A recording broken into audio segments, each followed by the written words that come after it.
Breakout Shot, Chapter 2, Keith the Card Player.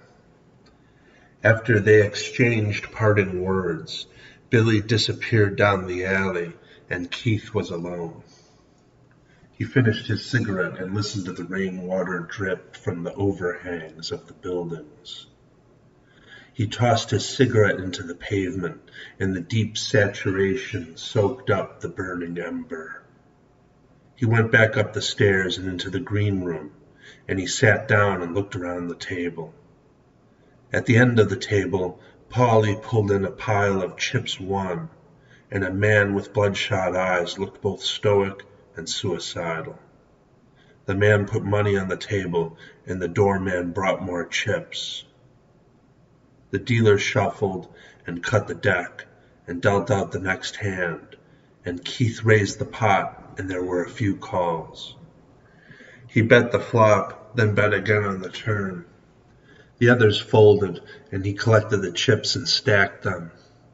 He backed away from the table in his mind and imagined himself outside of the game. When he had the button, he raised, and the red-eyed man called. Keith bet the flop, and the man rolled his bloodshot eyes and folded. He said something, his mouth sputtering, but Keith did not understand and did not bother to beg his pardon. Later in the night, he went out to the front of the building in the early pre-dawn when no one was out on the street, and he smoked beneath the green awning with the rain falling all around him. He went back inside smelling of damp smoke and played on, and the hours waned, but the lights in the poker room were just as bright as they always were. Some began to leave for the night, and those remaining would be shadows of themselves in the light of the day. George sat very still with his back straight while most slouched, and when Keith looked over at him across the table, he gave Keith a tight smile. It was nearly dawn, and there was the kind of stillness that there only was just before daybreak, even though the rain outside beat on the windows in a steady drumming, and there was a moment that hung there for a beat too long, something static in the air and like a pause in time, all of them waiting, as if for the universe to catch up with itself. Then the dealer dealt out the next hand, flicking the cards around the table, almost steadier and more surely in rhythm to each player than anyone ever had. Keith looked down at his cards. It folded around to him and he raised. Everyone folded except for George in the big blind, and he was grinning like he was in on a joke that nobody else got. I re-raise. George took some chips and carefully cut them out into stacks of 5, then stacked them all back up again into one precariously tall stack and slid it out towards the center of the table. The dealer counted it and said, "Raise 125. He pointed at Keith. 90 more to you. Keith thought it over for a moment. Call, he said. The flop came with a club and a heart and a spade. The 7 of hearts. Keith listened to the rattle of the chips and the sweeping sound of the cards being dealt out, and thought about the edges of the universe where time had no meaning. That was what death and non-existence meant to him, something beyond the edge of time. In the meantime, he played the game. The game was a shadow within a shadow, he thought. What say you, Keith? Said George. You look to be lost in deep thought. I was just thinking that this game is a shadow within a shadow, said Keith. There was laughter around the table, and George spoke over the laughter, and the laughter died out.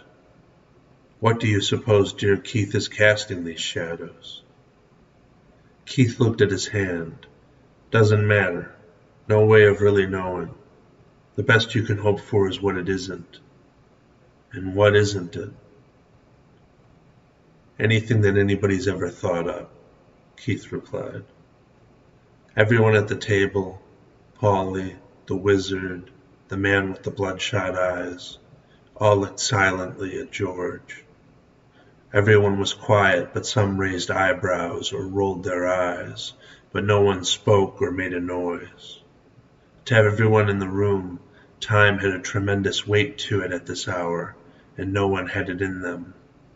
The room was silent. So no way of knowing other than what we can know from our senses. As a materialist, you must not believe in luck, I suppose, George said. No, said Keith. George bet, and Keith raised him for the rest, and George called the bet right away. The turn and the river fell, and Keith turned over his hand, and George turned over the winning hand. Set of sevens, George said. George collected the chips as the dealer pushed them to him in huge heaping mounds. Keith pulled more cash from out of his pocket. Rebuy, table 3, he said. Somewhere deep down, through and beyond, where we play a game of chance now here in this momentary something, George said. The doorman brought 5 stacks of red chips and a stack of black chips and placed them in front of Keith, and Keith handed the doorman a wad of cash. Keith was stunned, but proceeded as if he were unfazed. Thousands of dollars gone suddenly bounced quietly through the back of his mind. The game died like life does sometimes, a slow bleeding out onto the floor and out the door, until it was over, with most heading out with the dawn light, grabbing coats and hats, cigarettes dangling from mouths, and cups of coffee with curdled creamer swimming in the center, muttering and cussing and clomping their feet as they went.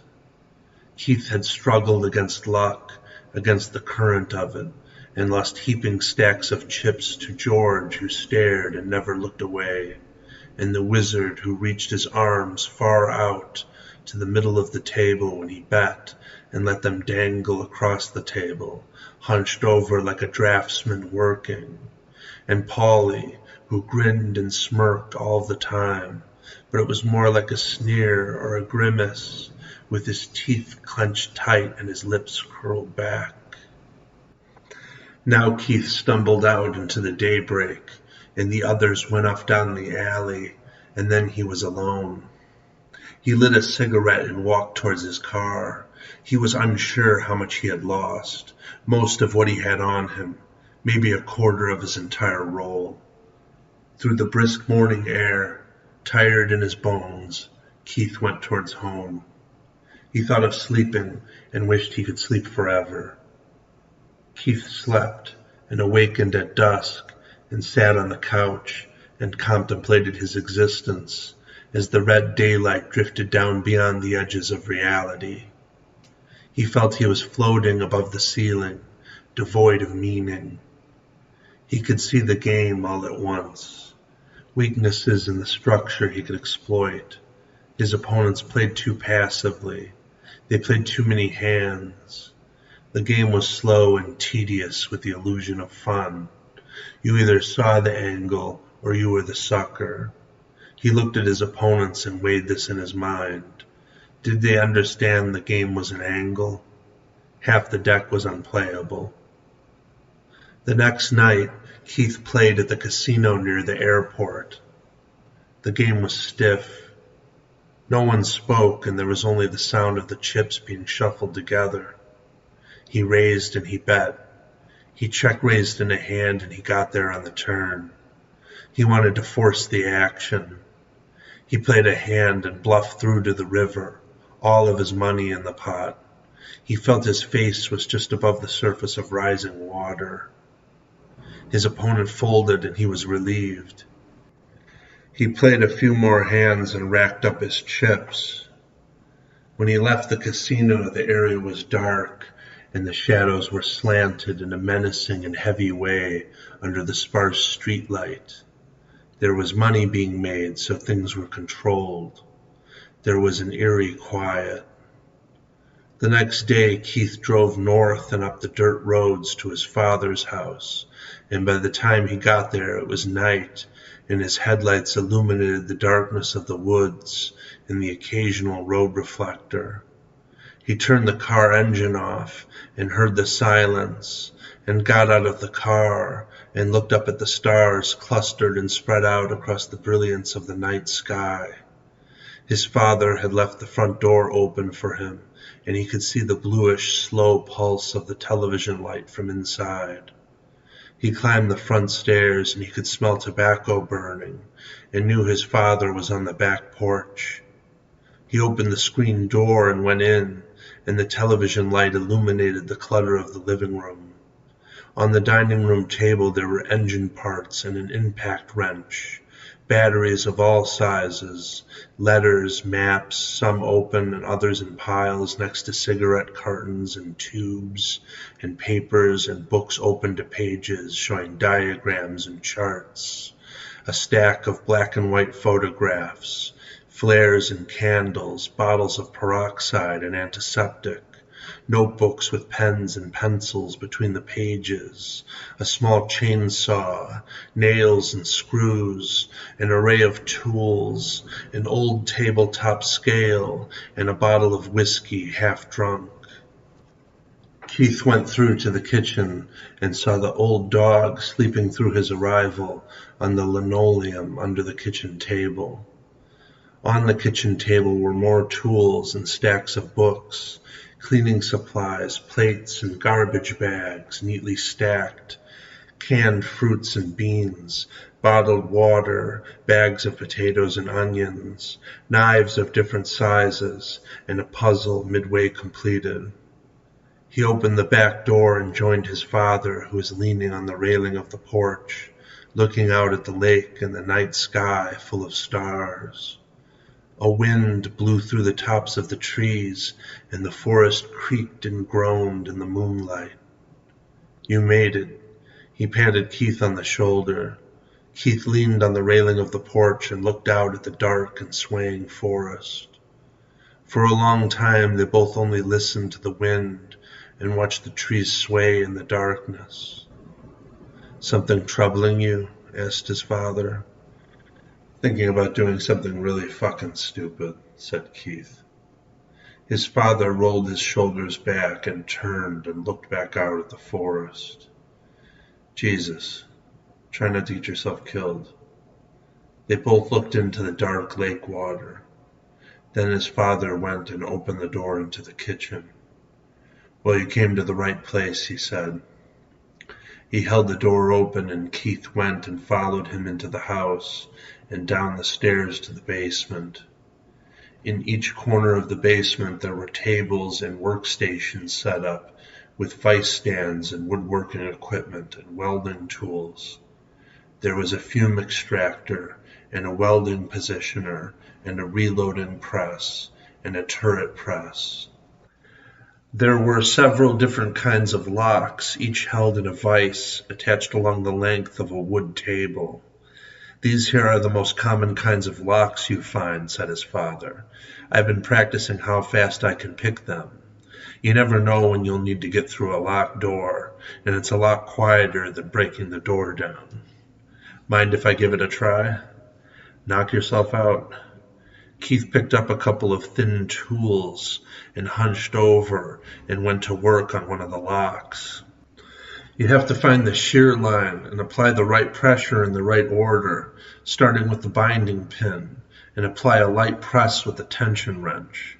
All right, you're distracting me. Not my first rodeo," said Keith. "Sorry, I figured you were out of practice. I'll let you be, hotshot." It was quiet for a few minutes, and then there was a click and the lock cylinder turned. Well done. Learn from the best. That you did." Keith went over to another table that had several guns laid out across it and stacks of ammo separated by type. He picked up a shotgun with a large tube attached to the end of the barrel, trying to find a way to make an effective silencer from scratch. "Staying quiet can save your life," his father said. Keith inspected the tube hose clamped to the end of the barrel, then carefully set the gun back down on the table. Later that night, Keith was leaving, and his father stood on the porch. I left something for you in the trunk of your car. I hid it under the floor of the trunk next to the spare. Be careful nobody is around when you take it out." Keith thanked him and went down the stairs and got into his car and started it. He drove back down the dirt road, and his headlights illuminated the narrow space between the trees. On the way back into the city, the roads were mostly empty, and he drove in silence. When he got back, it was late at night, and he went to the rooftop and smoked a cigarette while looking down the city streets. The happenings and concerns of the world, the complaints and the opinions, had all become like a background murmur to him, like the sound of the crickets chirping in the night on the old country roads of his childhood, late in the summer, when night was just an open funnel of time, with the stars stretched out all across the great American sky. He was grinding in the shadows now, up late and up early, huddled in the darkened corners of the city, in card rooms playing four-card with purple-eyed gangsters and slick card sharks, and in smoky billiards halls with slit-eyed con men grinning behind burning embers, and the diners and bars afterwards, counting out percentages shared on scarred wooden tables among the din of early morning sobering.